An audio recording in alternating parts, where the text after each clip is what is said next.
व्यासपीठ आणि व्यासपीठावर विराजमान असलेले आपल्या विद्यालयाचे मुख्याध्यापक श्री सोनवणे सर, आपल्या विद्यालयाचे उपमुख्याध्यापक श्री काकर सर, पर्यवेक्षक श्री गांगुर्डे सर, सर्व माझे शिक्षक आणि शिक्षक सहकारी, शिक्षकेतर कर्मचारी आणि विद्यार्थी मित्र हो, आपण नव्या वर्षातील पहिला उत्सव साजरा करतो आहोत. नुकतंच 2024 हे साल सुरू झालेलं आहे आणि ह्या नवीन वर्षामध्ये आपण सावित्रीच्या जन्माचा उत्सव आज साजरा करतो आहोत.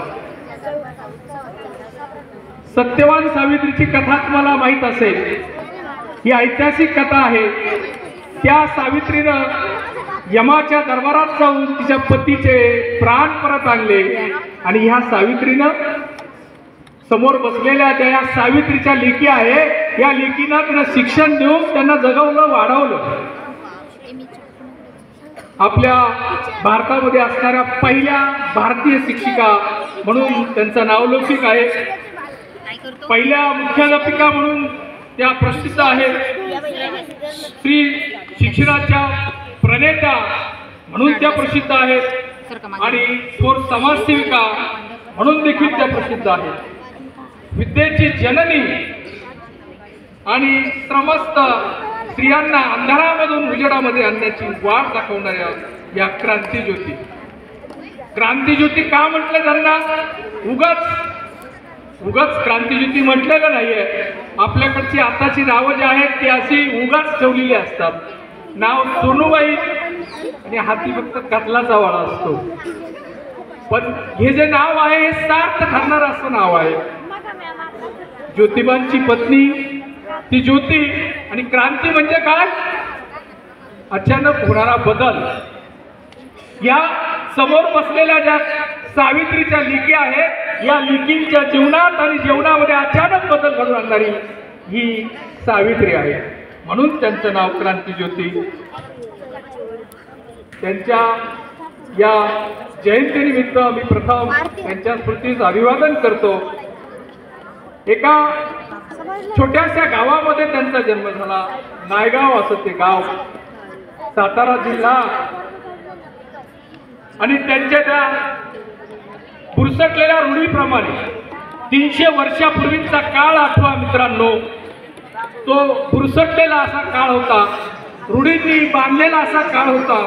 आणि त्या काळामध्ये मुलींची लग्न जी आहे ती लहानपणामध्येच केली जायची. लहानपणामध्ये या ज्या कवळ्या कळ्या आहेत या कुस्करल्या जायच्या आणि जर या लहान मुलींचा पती वारला तर त्याचा सगळा दोष जो आहे तो ह्या लहान मुलींवर ढकलला जायचा. त्याला सावित्रीबाई काही अपवाद नव्हत्या.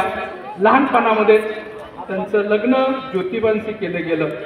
त्यांचं वय होतं त्यावेळेस 9 वर्ष.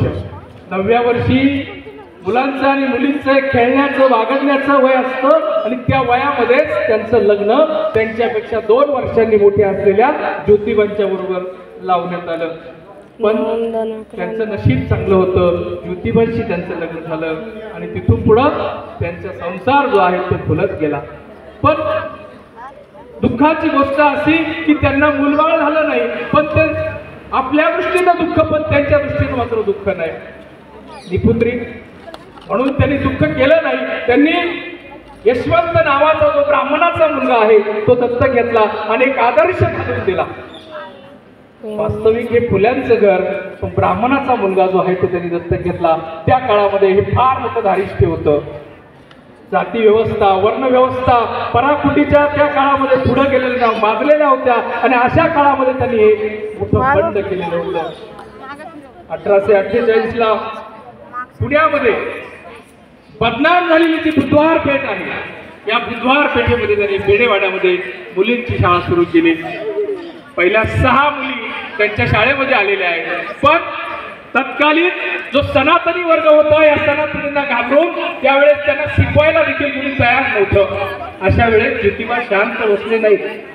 त्यांनी आपली पत्नी तिला घरी शिकवले, त्या सुशिक्षित केले आणि पहिली शिक्षिका म्हणून त्या 6 मुलींच्या पुढं शिक्षणासाठी शिकवायला उभं केले. खूप त्रास झाला विद्यार्थी मित्रांनो या क्रांती ज्योतीला आणि तिच्या पती यांना. समाज त्या काळामध्ये मुलींना फक्त रांदा वाडा आणि उस्ती काढा या दृष्टिकोनातून मुलींकडे बघितलं जायचं. रांदा वाडा उस्ती काढा, चूल आणि मूल सांभाळणे एवढंच काम, याच्यापेक्षा उमऱ्याच्या बाहेर कधी पडायचं नाही. बाहेर जर पडल्या तर समाज त्यांना नावं ठेवायचा, हसायचा. अशा काळामध्ये त्यांनी ही मुलींची शाळा काढली. हे फार मोठं धाडस त्यांचं होतं. त्या काळात त्यांना मुलींची शाळा काढली. मुलीं शिकल्या तर पुढे जातील, पुरुषांच्या बरोबरीनं वागतील किंवा पुरुषांच्या पेक्षा पुढे अधिक बोलतील, म्हणून मुलींना शिक्षण नको आहे असा बुरसटलेला विचार त्या काळामध्ये.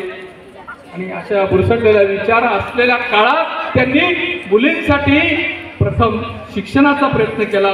म्हणून त्यांच्यावर समाजाने चिखलफेक केली, त्यांच्यावर शेत फेकलं, प्रसंगी कपडे फाडले, त्यांना मारहाण केली. पण सावित्रीबाई आणि त्यांचे पती जे आहेत ते घाबरणाऱ्यांमध्ये नव्हते. त्यांनी आपलं काम जे आहे ते काम सुरूच ठेवलं. जे समाजकंटक होते त्या समाजकंटकांना दुर्लक्ष करून आपल्या कामात ते थोडेही विचलित झालेले नाहीत. त्या काळात विद्यार्थी मित्रांनो 300 वर्षापूर्वीचा काळ होता.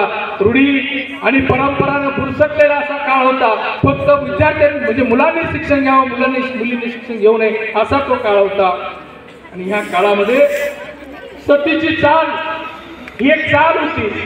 म्हणजे पती वारल्यानंतर त्या स्त्रीला जगण्याचा वा जिवंत राहण्याचा अधिकार नव्हता. तत्कालीन